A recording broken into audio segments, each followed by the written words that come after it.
Vous me dites, est-ce que j'ai entendu ça aussi, c'est pas simplement dans votre bouche, est-ce qu'il y a eu une étude d'impact avant les 50%?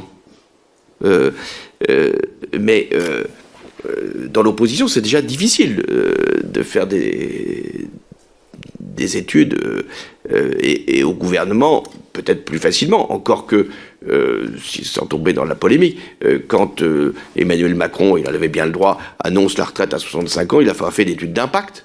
À ma connaissance, s'il avait fait une étude d'impact, il aurait peut-être mesuré les effets. Donc on ne peut pas, quand on est dans l'opposition, faire des études d'impact. Donc ce qu'on peut faire, c'est notre devoir même. On n'a pas tous les éléments pour y parvenir, mais on doit travailler avec tous les experts qui sont dans l'opposition, capables de nous fournir des informations, et c'est ce que nous avons fait.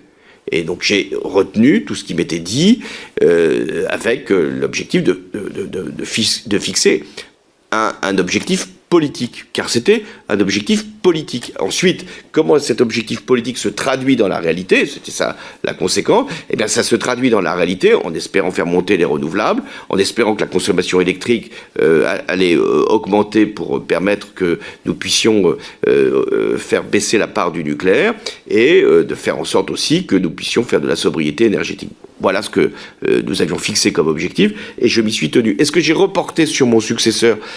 Oui, la fermeture de Fessenheim, je dois dire que mon successeur l'a reprise, mais elle était suffisamment engagée et j'en accepte tout à fait la responsabilité. Après, il a voulu lui-même annoncer qu'il pouvait fermer d'autres centrales, ce qui pouvait se concevoir dans une logique de renouvellement du parc.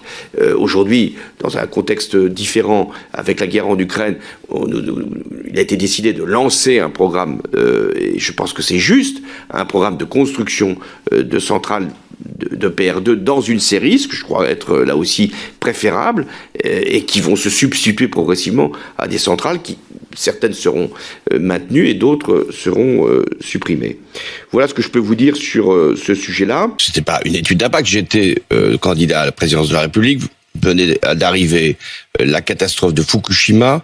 Les Allemands avaient décidé par Madame Merkel d'arrêter le nucléaire. L'Allemagne a une production d'électricité venue du nucléaire de 22%, nous c'est 75%.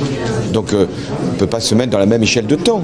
En revanche, réduire la part du nucléaire dans notre propre production d'électricité, ça c'est absolument nécessaire. Je propose qu'à l'horizon 2025, c'est-à-dire à peu près un horizon comparable à celui des Allemands, nous ayons diminué de 75% à un peu plus de 50% la part du nucléaire.